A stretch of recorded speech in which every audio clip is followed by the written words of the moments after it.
And finally, thank you Lord, napuno ko din ng timbang dala-dala ko kanina nitong kamote. And dahil nga mga langganing dito tayo sa probinsya, syempre hindi natin palalampasin ang araw na to. At kung mapapansin nyo, napakaganda nga ng panahon ngayon mga langga, mag-aalas 5 na nga pero maaraw pa rin. Kaya naman expect nyo ng napakatigas talaga ng lupa ngayon. Humabol nga lang kami dito mga langga sa pwesto ng pagkukuhaan namin ng kamote. At itong aking anak ay tuwang-tuwa, tumakbo nga agad dahil nakita niya ang kanyang pinsan. So makikikalot nga lang kami dito sa kanilang kamutihan. Ay, naku po. Dito mo talaga makikilala kung sinong tamad magtanim at magaling lang mag-ani. Diyos ko po, natumba pang aking baby girl. At nandito na nga sila nana, tita to ng aking partner. So kanina pa nga daw sila at ayan nga, ang kanilang timba puno na. Kanina pa nga naman sana kami, kaso nga lang, sabi ko nga kanina ay napakainit pa. Yun pala ay dito ay malilim na. Tinanong nga ako ni nana kung nagdala ba daw ako ng barita. Sus ko yan, yun nga lang, nakalimutan ko. Di ko naman alam na ganito pala katigas ang lupa nilang pinagtaniman. Diyos me, yung marimar. At syempre, dahil porsigido nga akong makakuha, ayan, tiningnan ko malalaki nga ang nakuha ni Nana. So, ayan, sabi ko, kayang-kaya ko din yan. Dahil syempre, pinagmamalaki ko na may ganito din naman kami sa amin, sa probinsya namin. Hindi mo naman talaga masasabing kaya mo kung hindi mo susubukan, o, diba? Yung bata nga, kaya, ano pa kaya ako? So, wag ka mag-inarte pag nandito sa probinsya, hindi naman tayo artistahin, Diyos ko po. So pinag-aaralan ko nga muna kung anong ba ang dapat babaybayin sa ginagawa ni Nana, kasi baka mamaya ay makalkal ko to lahat, hindi patay to lahat, kasalanan ko pa, diba? So sabi nga sa akin ni Nana na baybayin ko lang daw ang ugat dahil nandun daw ang laman. So ito na nga ginawa ko. Nahanap ko yung ugat. Uy! Oh! Ayan, ito na. Ito na yan. Kaso maliit. Nakakita nga ako kaso maliit at ito nga nakipag-agawan nga sa akin ng bebe ko na siya na nga lang daw ang kukuha.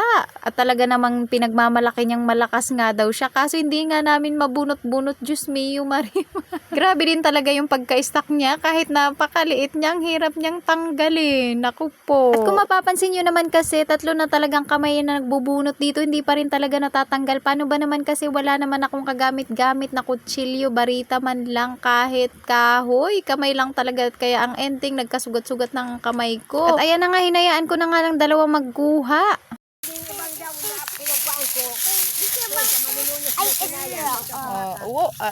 Sinong strong? Ako.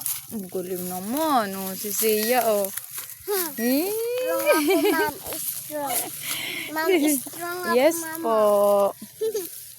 Sa mga oras nga ito mga langga ay ilang peraso pa nga lang nakukuha ko at dinala na nga ni bibi ko ang timba at ilang peraso pa nga ng laman at pinagtatawanan nga ako ni Kuya nun dahil kakunti pa nga lang ng aking mga nakukuha. Sabi ko nga sa kanya isiseryosohin ko na ang pangunguha dahil hindi talaga madali mga langga. Napakahirap talaga magkalkal lalo na pag wala kang gamit. Ang sakit sa kamay tas ang dami pang mga tinik na tumutusok sa kamay mo dahil maraming makahiya dito. Kaya nga namin ginagawa to ngayon. Nagkakalot kami dito sa kamutihan nila Nana dahil nga kahapon ay napag-usapan namin na sabi ko ay masarap nga magmulido ngayon. So ayan nga, nagpaalam ako sa kanila kahapon na mga ngalot ako dito sa kamutihan nila. Pero hindi ko naman in-expect na nauna pala si Nana ngayon dito. At ayan na nga mga langga, kanina pa nga ako dito nagbubungkal. Hindi ko pa nga nakukuha ang laman na to. Siguro kung ikukumpara doon sa mga nakuha nila, nakalima na sila. Ako nakaisa pa lang. Nakakasad naman talaga ang katotohanan. Ang lakas ng loob mong magyaya tapos ikaw halos wala pa rin nakukuha. Kaya ito lang talaga masasabi ko sa lahat ng may mga kaya sa buhay. Pag kayo bumibili ng mga ganitong bagay, mga pagkain, kailangan huwag nyo namang baratin ang mga mahihirap dahil hindi nyo alam kung gaano pinaghirapan, anong hirap ang kanilang pinagdaanan,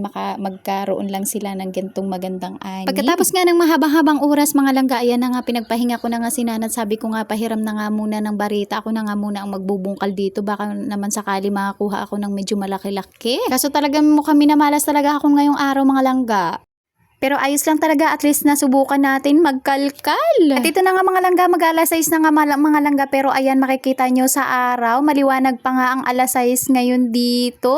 At nagyaya na nga sila Nana na uuwi na daw kami, kaya ito na, let's go. Napuno din ang aking timbat, napagod ng aking baby girl. Kaya ayan, napaupo nga siya dito sa gilid mga langga, kasi nangangati daw yung kanyang katawan. At ito na nga mga langga, the moment of truth. Ito na nga po lahat mga langga ang aming nakalkal. Bye! So, pwede na nga siya pang saing, pang molido, at pang kalingking. Yung mga maliliit, masarap kaya to. And after that, mga langga, ito nga, nagluto nga si Nana ng pili jam. So, alam nyo ba to mga langga? Napakasarap nito. Pure to na sugarcane and nyog. Tapos may mga pili. So, napakasarap kasi request ko kasi to mga langga. Syempre, libre. So, eto, pag nauwi talaga tayo sa probinsya, yung mga pasalubong talaga ang kailangan nating gawin. So, next time, magpapagawa na naman tayo ng ganito. So, thank you so much, Nana, for supporting and giving us a pasalubong. So, that's all for today, mga langga. Thank you for watching. And don't forget to like, share, and comment my videos. Bye!